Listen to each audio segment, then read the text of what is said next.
Bien-aimé, je te le dis, pour le salut de l'humanité, il n'y a qu'un seul nom, pas plusieurs noms. Un seul médiateur, pas plusieurs médiateurs. Un seul sacrifice, pas plusieurs sacrifices. Un seul chemin, pas plusieurs chemins. Une seule porte, pas plusieurs portes. Il s'appelle Jésus de Nazareth.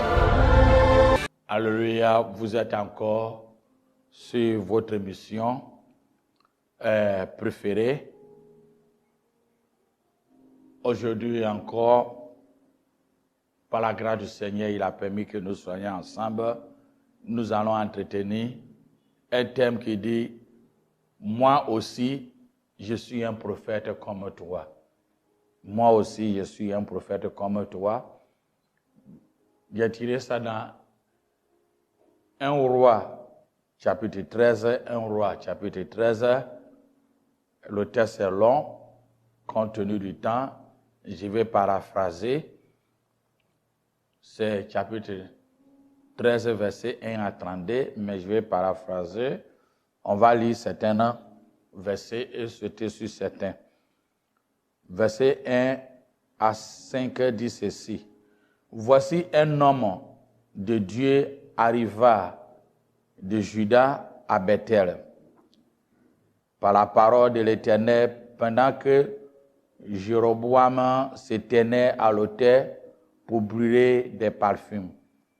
Il cria contre l'autel pour la parole de l'Éternel et il dit, l'autel, l'autel, ainsi parle l'Éternel, voici, il naîtra un fils à la maison de David, son nom sera Joasias. Il y mourra sur toi les prêtres des auteurs, des hauts lieux qui brûlent sur toi des parfums et on le brûlera sur toi des ossements des hommes. Et le même jour, il donna un signe en disant, c'est ici le signe que l'Éternel apparaît. Voici, l'autel se fendra et la cendre qui était dessus sera répandue. Lorsque le roi entendit la parole que l'homme de Dieu avait crié contre l'autel de Bethel, il avança la main dessus de l'autel en disant, saisissez-le, et la main que Jéroboam avait attendue contre lui devient sec, et il ne put la ramener à soi. Verset 5, l'autel se fendit, et la cendre qui était dessus fut répandue selon le signe qu'avait donné l'homme de Dieu par la parole de l'Éternel. Nous allons souhaiter lire verset 18 à 25, à 24. Il dit, il lui dit, moi aussi, je suis un prophète comme toi. Un ange m'avait parlé de la part de l'Éternel et m'a dit, ramenez-le avec toi dans la maison et qu'il mange du pain et boive de l'eau, et je lui mentais. L'homme de Dieu retourna avec lui, et il mangea du pain et but de l'eau dans sa maison. Comment ils étaient assis à la table, la parole de l'Éternel fut adressée au prophète qu'il avait ramené. Et il cria à l'homme de Dieu qui était venu de Juda. Ainsi parle l'Éternel, parce que tu as été rebelle à l'ordre de l'Éternel et que tu n'as pas observé le commandement que l'Éternel, ton Dieu, t'avait ordonné. Parce que tu as retourné et que tu as mangé du pain et bu l'eau dans le lieu. Donc, je t'avais dit, tu ne mangeras point de pain, tu ne boiras point d'eau. Ton cadavre ne rentrera pas dans le sépulcre de tes pères. Et quand le prophète y avait ramené, lui, mangeait le pain et qui lui but de l'eau, il sera l'âne pour lui. Et l'homme de Dieu s'en alla et il fut raconté le chemin par un lion qui le tua. Son cadavre était attendu dans le chemin. L'âne resta près de lui et le lion s'est mis à côté du cadavre. Alléluia. Moi aussi, je suis un prophète. Quand nous lisons tout le chapitre, il nous fait comprendre qu'il y avait un homme, un roi, qui était à Bethel. Bethel, c'est le nord d'Israël. Et qui était au temple et adorait, faisait des sacrifices qui ne plaît pas à l'Éternel. Donc Dieu a dit à l'homme de Dieu qui était à Juda d'aller à Bethel pour lui faire connaître et comprendre que la voix de son adoration ne lui plaît pas, c'est pas ça qui était la voix. Mais en allant, Dieu a dit à l'homme de Dieu, dès le moment où tu arrives, tu ne bois ni l'eau et tu ne mangeras pas. Et le chemin que tu as pris pour partir ne prend pas le même chemin de retour. Et l'homme de Dieu était parti, il a suivi réellement ce que Dieu lui avait dit.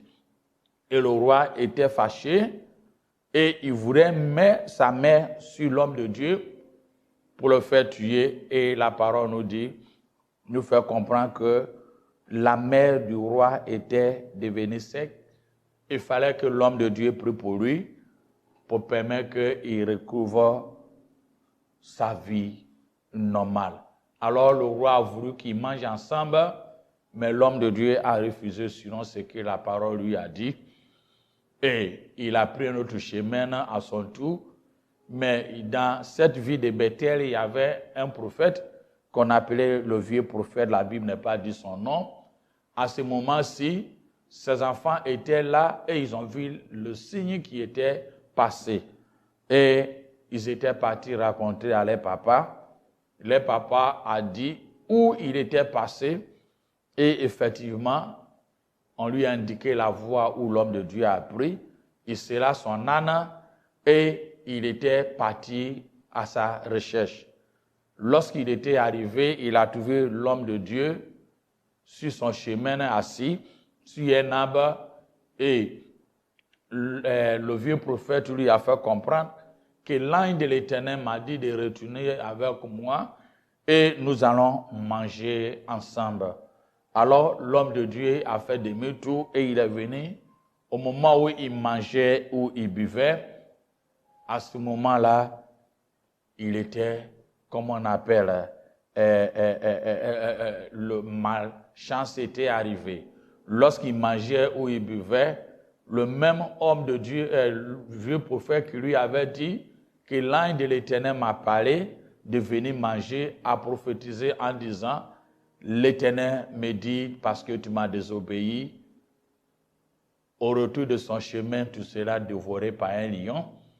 Et effectivement, ce qui était dit était arrivé.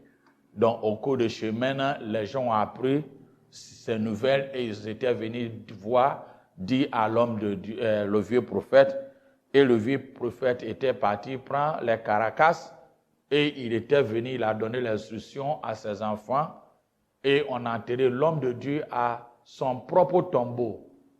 Sépulcre même que lui-même il a fait. Et il a donné l'instruction à ses enfants. Lorsque moi-même je veux mourir, enterre-moi dans le même sépulcre, même tombe où on a mis l'homme de Dieu. Ce récit est plein d'enseignements, de leçons pour chaque individu. toi et moi, un homme de Dieu a quitté à Juda pour aller à Bethel. À Bethel signifie la maison de Dieu. Et le roi qui était là-bas, Jéroboam avait servi avec Salomon. Mais il a eu la prophétie que le royaume de Salomon sera divisé et il y aura une partie. Effectivement, ce qui était arrivé. Et la partie nord, il avait 10 tribus ethniques qu'il était là. Mais à Jérusalem, qui était au sud, et avec des tribus.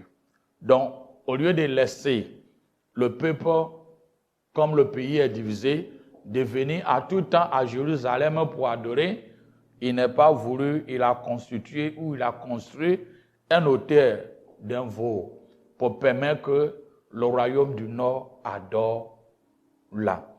C'est très important pour toi et moi parce que nous devons aussi prier beaucoup pour nos dirigeants, comme nos chefs d'État, ceux qui nous gouvernent, aussi de nos responsables dans différents départements, sociétés et nos parents, parce que si nous ne prions pas pour eux, leur vie peut nous façonner.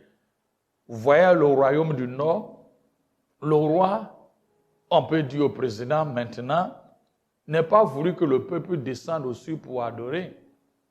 Donc il a créé un autre autel pour les gens du Nord.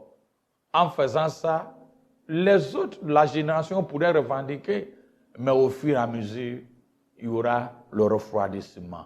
Les gens, leurs foi seront affaiblis. Parce que la décision du chef a tout embrasé, toute une nation complète. La décision du roi Jéroboam a pu embrasser une nation complète. Donc Dieu a envoyé l'homme de Dieu qui est au sud pour aller avertir cet homme-là que la voie qu'il a choisie n'était pas bon. Souvent, on a la tendance à dire l'homme de Dieu et l'homme de Dieu, c'est très important. Mais j'ai aussi dit l'homme de Dieu, c'est le commencement, la fin de toute chose est très important. Et je me suis aussi dit que ce n'est pas tout le monde qu'on appelle l'homme de Dieu, et l'homme de Dieu est souvent l'homme selon ce que Dieu dit, l'homme selon mon cœur. Parce que lorsque j'ai lu Jérémie chapitre 27, versets 5 à 6, au moment où les Israélites ont désobéi à l'Éternel, Dieu a suscité Nebuchadnezzar, le roi de Babylone, en lui appelant mon serviteur. Le roi Nebuchadnezzar était un païen, mais Dieu lui appelait mon serviteur. Donc souvent, quand on dit l'homme de Dieu ou bien serviteur de Dieu, attention. Dieu peut prendre quelqu'un pour un temps donné, un moment précis, pour exécuter une mission ponctuelle et précise. Cela ne veut pas dire que la personne adore Dieu ou bien il craignait Dieu. Si nous ne faisons pas attention, on sera séduit et détruit. Dieu aussi, quand nous lisons dans Ésaïe 44, il nous fait comprendre que lorsque le peuple d'Israël était en Babylone et ils ont passé bon nombre d'années, si j'ai une bonne mémoire, 70 ans et plus, et il y avait le roi Cyrus qui avait monté sur le trône, Dieu l'appelait aussi mon berger, parce qu'il avait une mission pour la vie de ce roi-là, pour permettre qu'à travers lui, son peuple peut retourner en Israël et construire les villes, construire les maisons. Donc, nous devons prier, comme j'ai dit au début, prier pour nos États, prier pour ceux qui nous gouvernent. Tout le monde n'est pas le diable.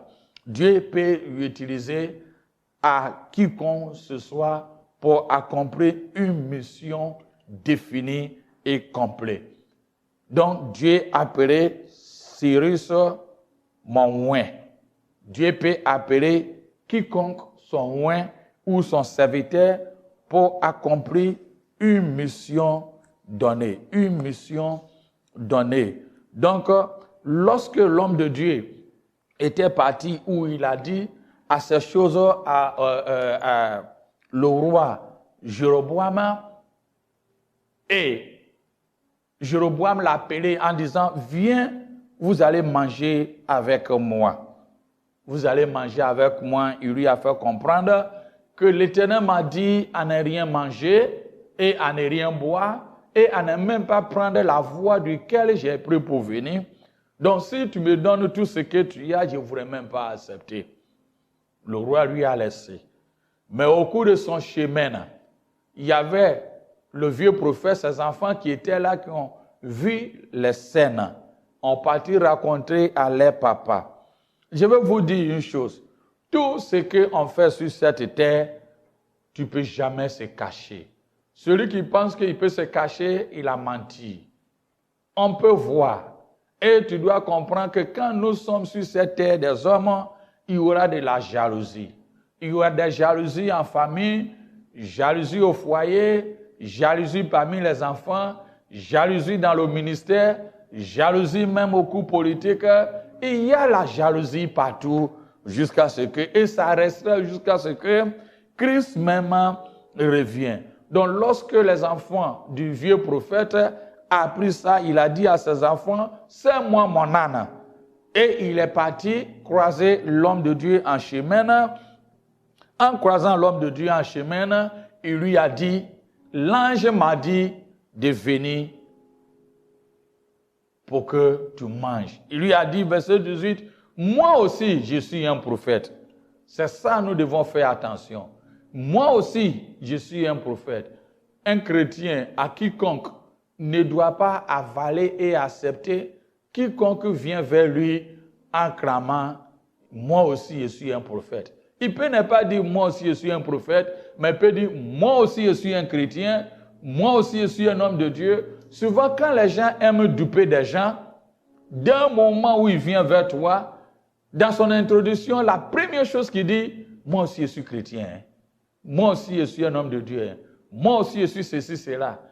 Pour tirer ton attention à ne pas chercher de loin.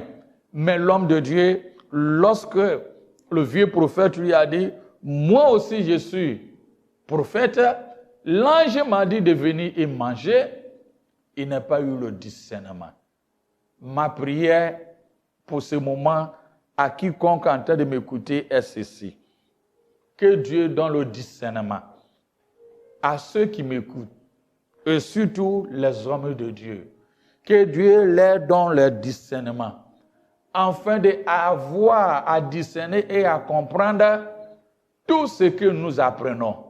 Pas parce que la personne est ancienne ou il est nouveau, mais tout ce qui vient sur nos chemins, on arrive à discerner et connaître la voie.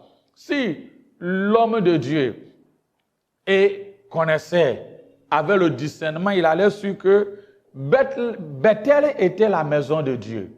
Et dans la maison de Dieu, si Dieu n'est pas parlé à vieux prophète à la maison, à Bethel qui est la maison de Dieu, parce que la maison de Dieu ne marque pas l'Esprit de Dieu. Alors si cela était le cas, ça veut dire qu'il y a un point d'interrogation dans la vie de l'homme de Dieu. Mais il a regardé du côté aspect physique. Alors il allait avoir ce discernement. Et deuxième partie est ceci, que je pense que l'homme de Dieu a fait, l'erreur est l'onction, l'onction, l'onction. L'onction est bon, mais tu ne fais pas attention, c'est le même onction qui va te trahir. Quand nous lisons Exode, il nous dit, Dieu a dit, Moïse a connu ma voix. Le peuple d'Israël a connu mes actes. L'onction, sans la parole, on ramasse à n'importe quoi. On embrasse n'importe quoi. Souvent, les gens disent, il a l'onction de guérison, il a l'onction de délivrance, il a l'onction de ceci, cela. C'est toutes ces choses-là qui nous envoient à la dérive et à de n'importe quoi qui nous arrive dès maintenant. Et en ramassant ce que n'existait même pas et n'est même pas en conformité avec la doctrine même de Jésus-Christ dans nos systèmes de guérison, délivrance et comme on appelle vision et consort. L'homme de Dieu avait l'onction, mais il manquait la parole de Dieu. Il manquait la parole de Dieu. Paul a donné avertissement à l'église de Galates. Dans Galates 1, verset 8 à 9, il dit, quand même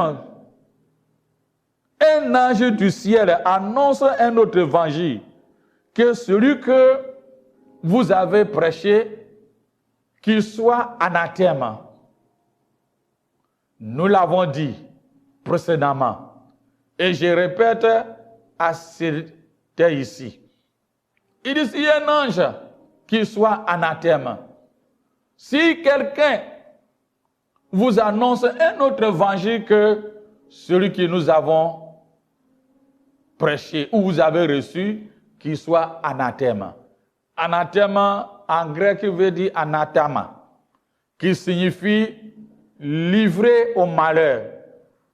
Une chose offerte ou laissée sur place, par exemple, offrande, laissée, résultant d'un vœu, répandu sur mur ou sur une colonne du temple. Chose dévouée à Dieu, sans espoir de racheter. L'homme maudit, voué au malheur, anathème, qu'il soit anathème. Si un autre ange vient prêcher autre chose par rapport à ce que nous avons reçu, que nous soyons anathème. Anathème. C'est très important pour toi et moi que nous devons chercher à connaître. À connaître. À connaître. À ne pas suivre tout ce qui arrive. Je vais vous dire une chose. Et ceci. L'homme de Dieu, lorsqu'il était mort, c'est le vieux prophète qui a pris ses ossements et il l'a enterré. Ça fait mal. Il y a des gens qui vont te tuer et ils vont faire ta cérémonie pour permettre les autres à voir que, oh, cet homme-là, il t'aime, hein, alors que c'est lui-même qui t'a tué. Il te tue, mais il fait ton enterrement. Il te fait du mal, alors qu'il est celui qui est proche de toi à faire tout. L'homme de Dieu, que Dieu t'aide et mette, afin que personne ne te tue et fait ton enterrement pour que les autres, les uns, les autres voient qu'il a bien fait. J'ai une histoire, je vais vous raconter. C'est parce que l'homme de Dieu m'a donné l'occasion à le dire.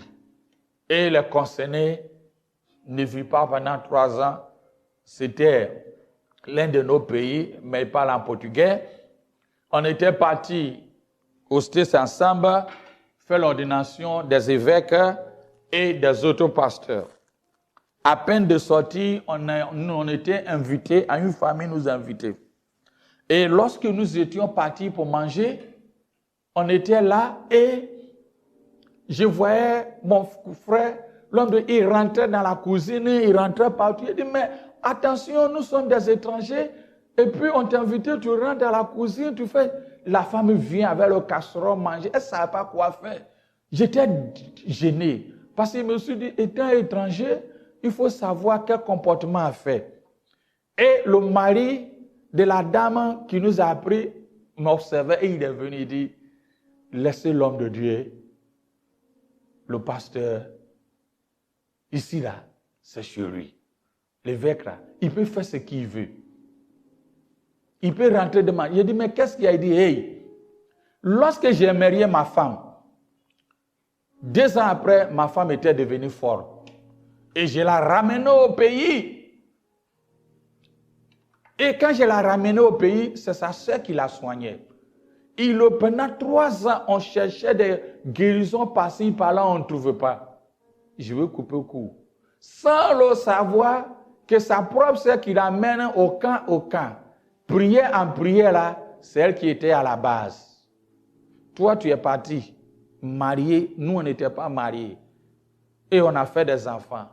Et tu veux avoir ce que tu veux. C'est lui qui l'a envoyé chez un féticheur et on l'a rendu fort. Donc au moment où ils étaient partis voir mon ami, dans le cours de la prière, et ces choses étaient dévoilées. Mais comment il faut dire? Il faut que Dieu vous donne discernement. Et dans la prière, la dame en question a tout vu. Donc sa sœur qui l'a mené a dit, on veut retourner. Il dit non. Partout où nous avons promené pendant 3 ans, c'est ici que je vois que les choses commencent à aller mieux. Alors sa grande sœur l'a abandonné et puis partie. Au cours d'1 mois, la femme était délivrée. Et son mari était venu la chercher pour partir. Durant cette période, pendant plus de 5 ans, c'est comme ils ont coupé Niam. Sa grande sœur, la petite sœur, il n'y a pas de contact. La petite sœur et son mari sont venus voir les grandes sœurs et sa belle-sœur et demander des pardons. Qu'est-ce que sa femme a fait? Il dit jamais, il ne va pas parler jusqu'à la mort.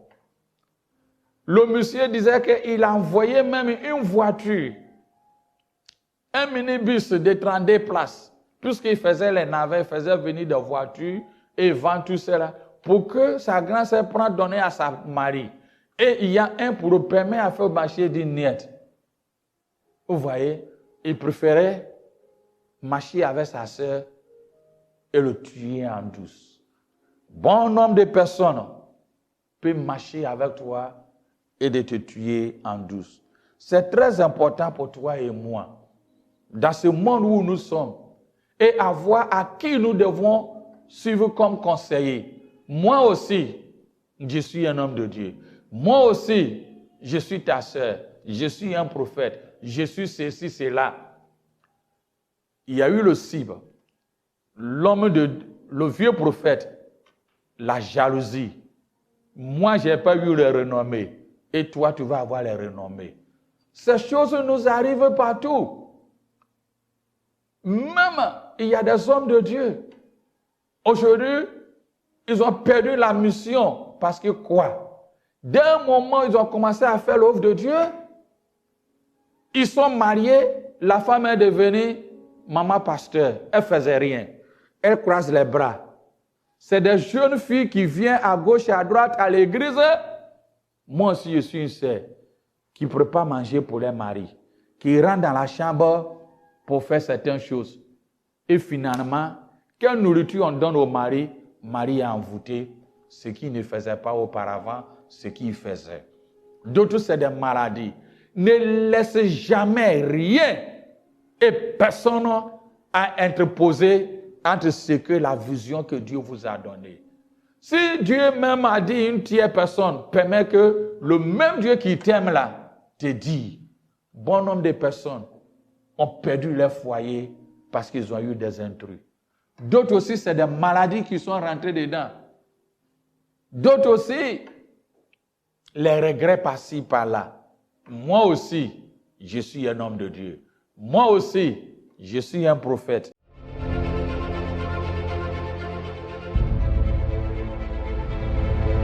Bien-aimé, je te le dis, pour le salut de l'humanité, il n'y a qu'un seul nom, pas plusieurs noms. Un seul médiateur, pas plusieurs médiateurs. Un seul sacrifice, pas plusieurs sacrifices. Un seul chemin, pas plusieurs chemins. Une seule porte, pas plusieurs portes. Il s'appelle Jésus de Nazareth.